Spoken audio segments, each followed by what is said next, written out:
अस्सलाम वालेकुम व्यूअर्स, मैं हूं फजल रहमान काकड़ और आप मेरा यूट्यूब चैनल देख रहे हैं legal awareness.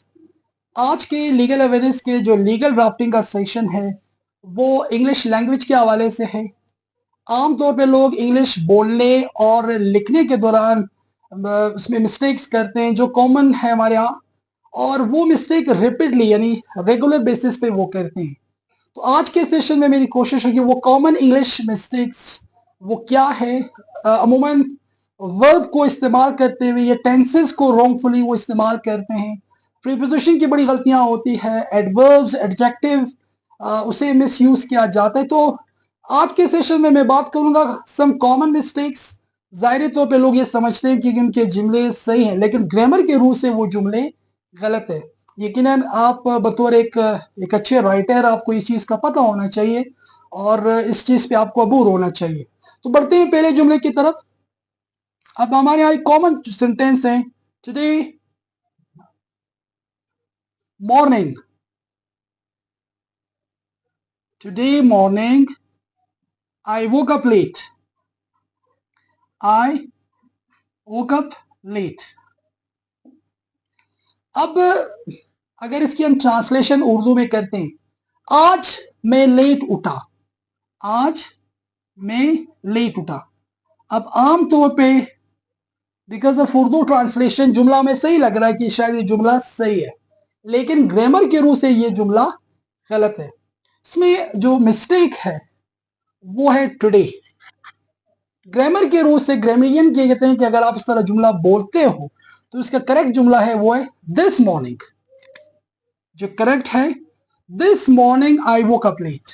This morning I woke up late. Today morning is incorrect, ये गलत है। सही जुमला अगर आप बोलना चाहते हैं तो this morning I woke up late. एक चीज का आपने बड़ा ख्याल रखना है, वर्ड बाय वर्ड ट्रांसलेशन नहीं करनी। यही कॉमन मिस्टेक है लोग करते हैं जिसकी वजह से हमारे यहाँ बड़ी गलतियां होती है। तो इस चीज को आपने अवॉइड करना है। I will move towards second sentence. Most commonly लोग ये बोलते हैं, is is jealous, is jealous from me. Is jealous from me. अब अगेन ये जुमला सुनने में पढ़ने में सही लग रहा है because of Urdu translation. Again हमारी एक हैबिट है, हम उसे ट्रांसलेट करते हैं। Is jealous for me, they are jealous for me, she is jealous for me. बहुत कॉमन ये जुमला हमारे यहाँ बोला और पढ़ा जाता है। लेकिन अगेन मैंने आपको कहा ग्रामर के रूप से इसमें गलती आ रही है, वो है प्रीपोजिशन की गलती। यहाँ पे जो प्रीपोजिशन है फ्रॉम, ये इनकरेक्ट है। करेक्ट जो प्रीपोजिशन है वो ट्रू है। Is jealous of me, sorry यहां पे जो करेक्ट होगा वो ऑफ है। फ्रॉम गलत है, ऑफ करेक्ट है। Is jealous of me, she is jealous of me. From wrong है। उर्दू लैंग्वेज की ट्रांसलेशन की वजह से शायद आपको लगता होगा, मगर ये इनकरेक्ट है, तो आपने इस लैंग्वेज को अवॉइड करना है अगर आप चाहते हैं आपकी इंग्लिश इंप्रूव हो। इसी तरह एक और जुमला है, बहुत ही आम तौर पे लोग बोलते हैं, she died, she died from cancer.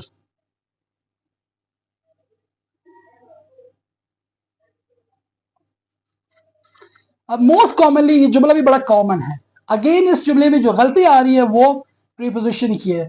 From जो है ये इनकरेक्ट है। जो करेक्ट है वो ये डाइड ऑफ कैंसर होगा। जो करेक्ट है वो ऑफ है। My uncle died of corona.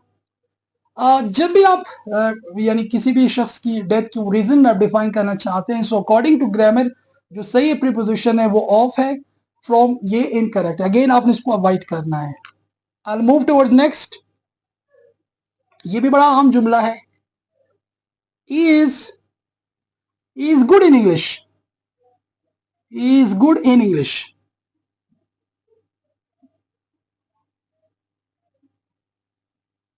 Simple Urdu translation के मुताबिक जुमला तो सही लग रहा है, मगर अगेन ग्रामर के रूप से इसमें गलती आ रही है। वो गलती है प्रीपोजिशन की। ग्रामरियन कहते हैं कि जो आप इन है वो इस हवाले से करेक्ट है। आप इसकी क्वालिटी डिफाइन कर रहे हैं, आप इसकी आप एडजेक्टिव यूज करें, सो करेक्ट होगा is good at English. So correct होगा यहाँ पे at. In is incorrect, at is correct. Again this is very common, सुनने में पढ़ने में इनकरेक्ट लगता है, मगर एज पर द ग्रामर जो सही है वो एट है। अब मैं मूव करता हूं, कुछ टेंसेस की गलतियां लोग करते हैं। मोस्ट कॉमनली गलतियां हैं वो वर्ब को मिस यूज करते हैं। एक जुमला है आमतौर पे लोग यूज करते हैं। फॉर एग्जाम्पल मैं कहता हूं they did not went to बाजार।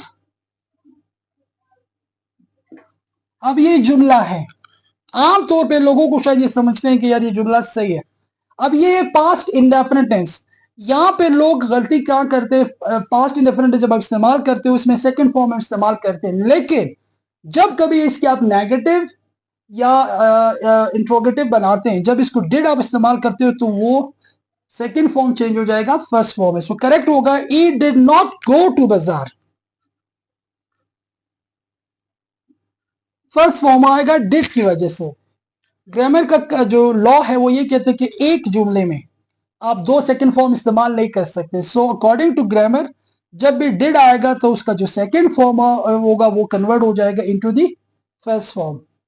फॉर एग्जाम्पल लोग इसे अगेन मिस यूज करते, जैसे कि मैं कहता हूं I didn't come yesterday, I didn't came, वो सेकंड फॉर्म इस्तेमाल करते हैं। अगेन जब भी आप इसकी नेगेटिव बनाओगे तो डिड के बाद आप लगाओगे first form. Again common mistake है, आपने इसको अवॉइड करना है।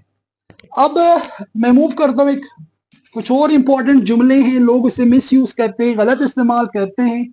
इंग्लिश को बेहतर करने के लिए आपको इन मिस्टेक्स का पता होना चाहिए।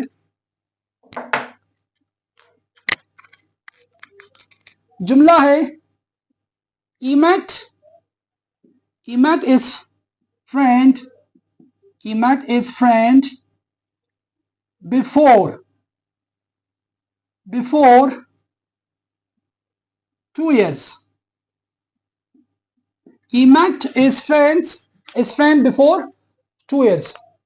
अब अगेन ये जुमला लगने में तो आपको लग रहा है कि शायद ये सही है, मगर इसमें एक स्लाइट मिस्टेक्स है, ग्रामर की मिस्टेक्स है। वो ये है, जब भी आप पास्ट की आप बात करते हो तो ये बिफोर लफ्ज यहां पे इनकरेक्ट है। इसकी जगह जो करेक्ट है वो आप इस्तेमाल करोगे अगो। He met his friend 2 years ago. 2 years ago. Before हम इस्तेमाल नहीं करते हैं, क्योंकि बिफोर हम इस्तेमाल करते हैं बिफोर एनीथिंग, किसी चीज से पहले।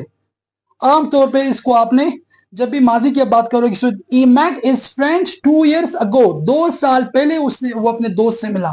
बिफोर गलत होगा, इनकरेक्ट है, सही होगा वो अगो होगा। एक और बड़ा कॉमन सेंटेंस लोग मिस यूज करते हैं, they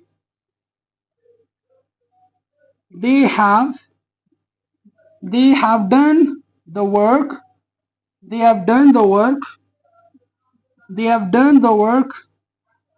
last Sunday या yesterday। जब भी आप इस तरह का जुमला देखते हैं, अब ये प्रेजेंट परफेक्ट टेंस को लोग कनेक्ट करते हैं विद पास्ट इंडेफिनिट टेंस। सो इस तरह का जब जुमला आप इस्तेमाल करते हैं, सो ये करेक्ट अगर इसको आप कहते हैं, सो यहाँ पे जो ये हिस्सा है वो इनकरेक्ट होगा। आप सिंपली सेकंड फॉर्म इस्तेमाल कर सकते हैं, या ये जो लास्ट पार्ट है इसको रिमूव करके, इसके एडवर्बल्स हैं इसको रिमूव करके फिर ये जुमला सही होगा। So they did the work. Correct किस तरह करेंगे इसको, they did the work last Sunday. यानी जब माजी करीब की आप बात करते हो, माजी करीब के लिए हम इस्तेमाल करते हैं past indefinite tense. Present perfect tense हम इस्तेमाल करते हैं कोई प्रेजेंट के काम, ऐसे काम जो प्रेजेंट में मुकम्मल होते हैं। सो लोग इसमें कंफ्यूज हो जाते हैं, मिक्सअप करते हैं। सो ये बड़ी कॉमन मिस्टेक्स है। इसके अलावा ग्रामर में बड़ी चीजें हैं। अगर आप चाहते हैं अपनी लैंग्वेज को इम्प्रूव करने के लिए, सो ऑब्वियसली आप इस पर काम कर सकते हैं। तो आज का सेशन बेसिकली आपको कुछ बेसिक चीजें बताना, ये वो मिस्टेक्स हैं जो लोग रेगुलरली बोलते हैं, उन्हें पता ही नहीं है कि वो गलत लैंग्वेज बोलते हैं। अगर आप चाहते हैं आप अपनी लैंग्वेज बेहतर करें, इंप्रूव करें, तो उसके लिए रीडिंग स्किल्स को आपने बेहतर करना है, ग्रामर को आपने पढ़ना है। सो लास्ट में आप दोस्तों से ये रिक्वेस्ट है, चैनल के साथ बने रहें। अगर कोई सवाल, कोई क्वेश्चन आप पूछना चाहें, बिल्कुल आप कर सकते हैं। So thank you so much for watching me.